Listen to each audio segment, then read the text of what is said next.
Hey, I'm Luke, the Hard Times guy. And I made a video, I don't know, some time ago. I think the name of it's The Rooster, the Ponytail, and Mr. Green or something like that. Where I talk about some people, and I think, I don't know whether I talked about them being nemesis, but I talked about them battling one another. They were nemesis of one another, and I talked about some of the battles that they had at auctions, usually over golden oak furniture, which was very popular at the time I was talking about. And so I talked about them, and I'm going to talk about them again just a little bit today, some of them, because not only did they battle amongst themselves, but they got in my way too. It wasn't much of a battle. They always ran over me, but still yet they've been a nemesis of mine almost since the very beginning. And the first one, and he is still active and still my nemesis. Not so much as he once was, but he still is. Gets in my way all the time. He doesn't care. He's not the same as he once was, in that he doesn't just buy everything that I want, and he doesn't just pay some price that I deem ridiculous for things like he once did. But if he wants something, he's a formidable opponent for it. That's Doug Jenkins, and you've heard me mention Doug in lots of videos that I've made about antiques and about auctions, because I consider Doug Jenkins a legend. I think I've said that before in videos. He's a legend among antique dealers in not just southern Indiana, but all over the place. I've been in Tennessee and places as far away as that, and ran into people that knew Doug Jenkins or knew of him. So He's number one. He's the number one person that's been in my way more times than anyone else. And not only that, but he used to multiply his opportunities to get in my way. As his wife used to be very active in the business with him, and she would be in my way. His children, as they grew up and became teenagers, and before they left home, they'd get in my way. He'd go stop at an auction, make a list of things, write bids down on the back of an auction card, and he'd leave those kids. He'd leave Becky at one, or he'd leave Becky, his wife, at an auction. He'd leave Damon at a different auction, and he'd leave Rachel at yet another auction, and he'd go on to a fourth auction somewhere.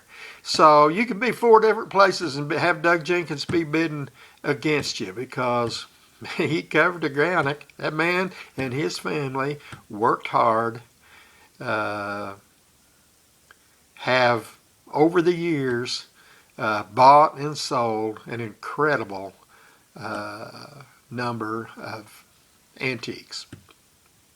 So Doug would be number one. He used to have a sale of his own. First Saturday in February, he had a giant antiques auction. My younger brother Clint, he used to like to go to it with me, and he called it the World Series. Yeah, when's the World Series? When I'd say, Clint, it's always the first Saturday. And okay, he said, I want to go, and we'd make plans to go. Doug Jenkins auction. The next man's Evert Green, and Evert was antique dealer down in Mitchell, Indiana. Had a place called Log Cabin Antiques. Bought and sold antiques, and he and his wife, they're in other videos of mine where they got in my way. Every once in a while I got a success story where I bought something in spite of them, but Evert Green, Log Cabin Antiques in Mitchell. The next one's Tom Polen, T-O-M-P-O-L-E-N, Tom Polen. And I put emphasis on that because I've I've called him everything but the kitchen sink. I've called him Art Poland, Art Poling, Tom Poling, I've referred to him in a lot of different, and I've called him the Rooster. He was the Rooster. And but his name was Tom Polen, P-O-L-E-N. He had a son named Tim Polen. Still, as far as I know, active in the business. Has a place down in Gentryville called the Antique Shack, I think. Tim Polen had a daughter. I think maybe her name was Susie, but I'm not sure. She liked to buy and sell quilts. Tom, when he was at an auction, I couldn't buy anything he wanted. He was another one of those guys that he wanted it, he made it really hard on anybody else owning it.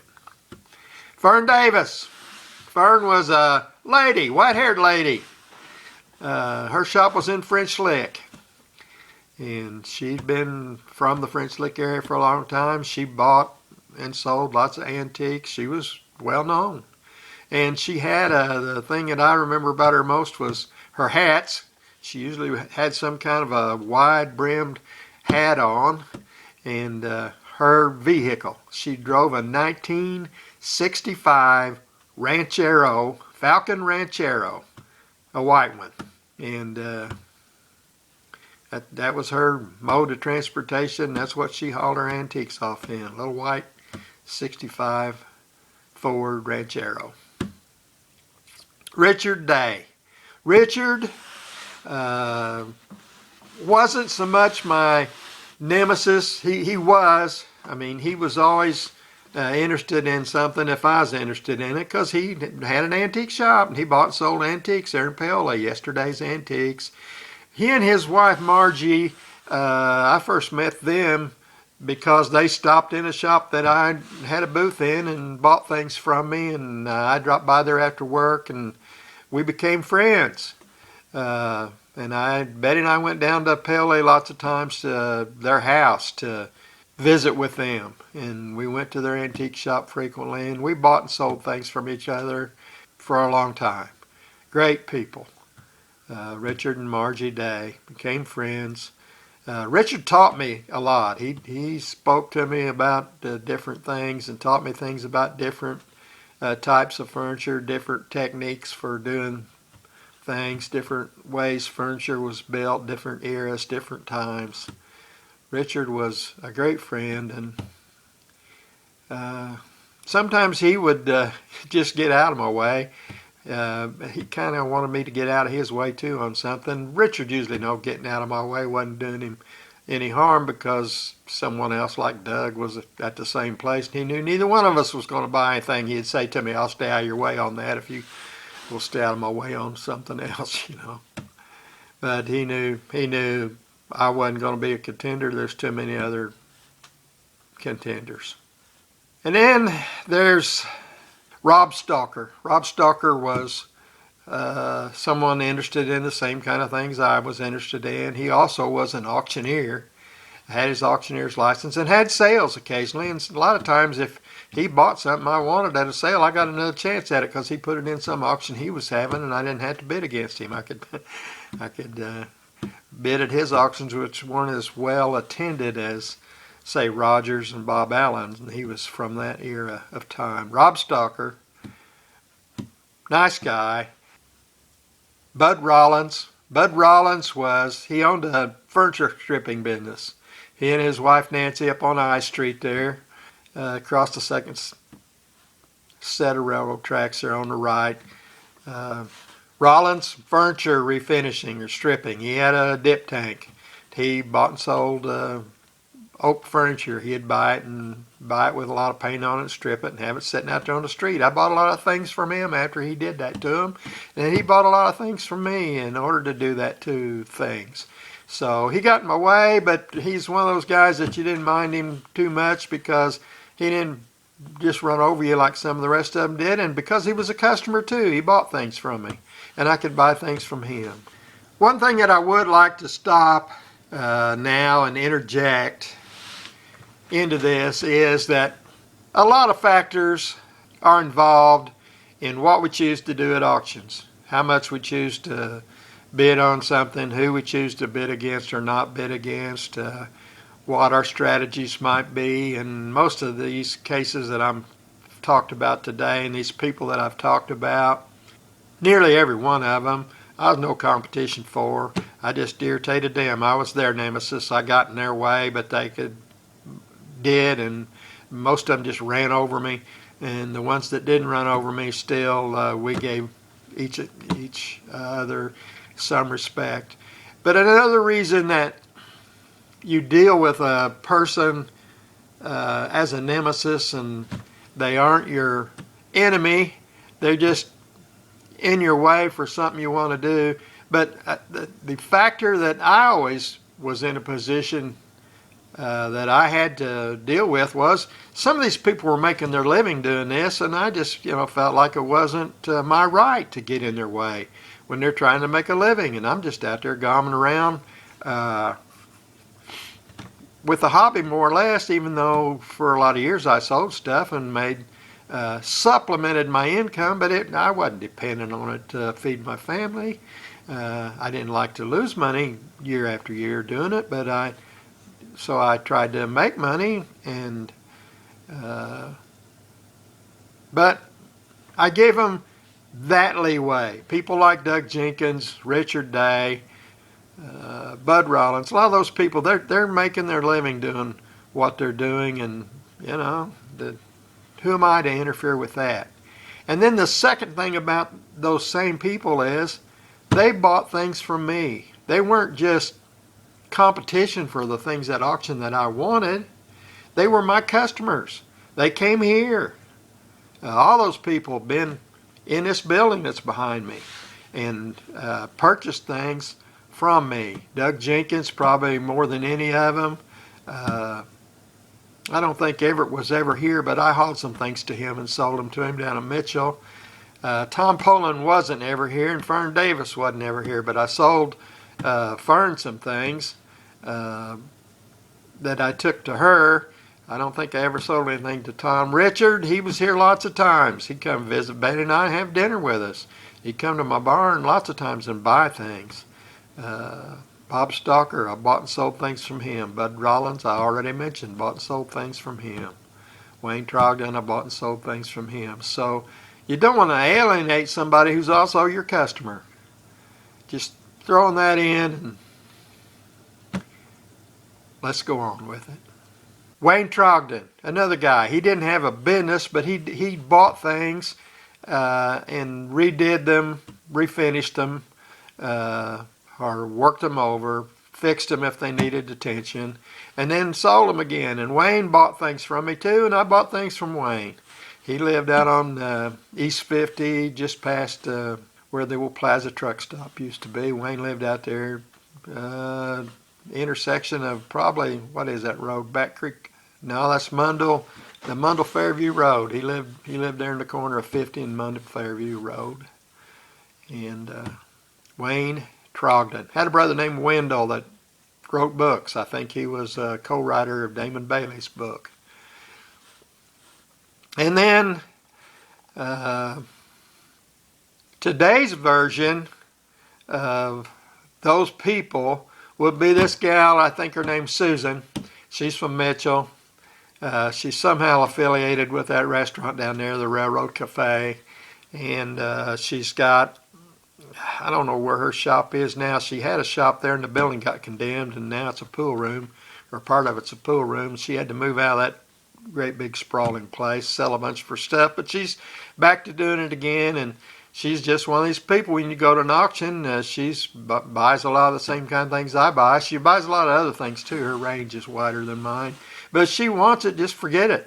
I mean, you're not going to get it. She's going to pay more than I am, and she starts bidding on something. I might bid a couple times just to see, but I've never slowed her down. I've never bought something that she wanted. She just keeps going until she buys it. So Susan, Railroad Cafe lady, wears a blue jean skirt and has her hair in a bun most of the time. Some of you recognize her. All these people that want the same things I wanted in the past since I've been doing this, middle 1970s. And nice folks, but in my way all the time. All the ones I've mentioned today are not still there except Doug. Doug's Doug's still there, but he's not as hard to deal with as he once was. He lets me buy something once in a while. And the last guy I'm going to mention, I'm just going to mention him because I think what I'll do is I'll end this series with him. There'll be this video and the next video where I'm going to talk about more nemesis from the past, but they're going to be people that I encountered first at Kenny Bland auctions, and then Travis Stewart, the last one of them.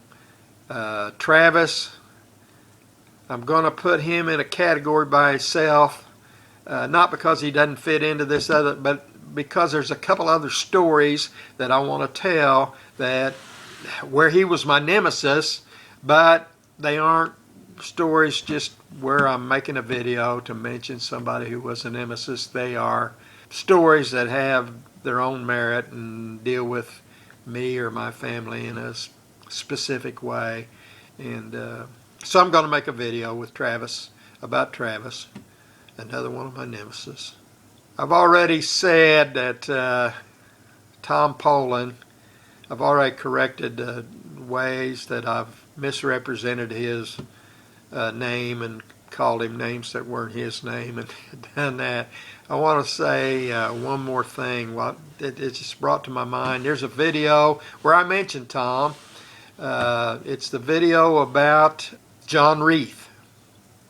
And John Reith is the builder of Bedford pie safes. I talk about Bedford pie safes in other videos in the past. I even mentioned Tom Poland in one of those videos because he bought a Bedford pie safe, and I'm talking about it in a video about him. But in this recent video where I talk about John Reith, I made an error in that video too, and since I'm correcting errors, I'm going to correct that error too.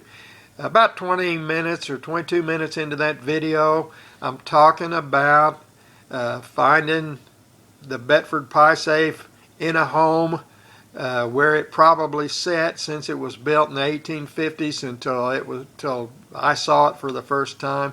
I'm talking about that, and I say that home was block and a half north of the Catholic Church, and I misspoke when I said that. I meant the block and a half south of the Catholic Church, or what I was trying to say was that the Catholic Church is about a block and a half north of where this house is. So, just for the record, Zahn Historic District, house owned by, originally the Zahn, I think built by the Zahn family and inherited by Mary Margaret Stipp. She raised her children in the house. I'm talking about that house, and it is south of the Catholic Church, not north. For whatever that's worth, I want to throw that in. If I make an error, I like to be able to fix it, and it's awkward to do that, but I've done it anyway. Here we are. Hope you've enjoyed this video. Hope you know some of these people that I've spoken of, had good experiences with them, or you remember them from days gone by. Till the next time, I'm the Hard Times Guy. Have a good day.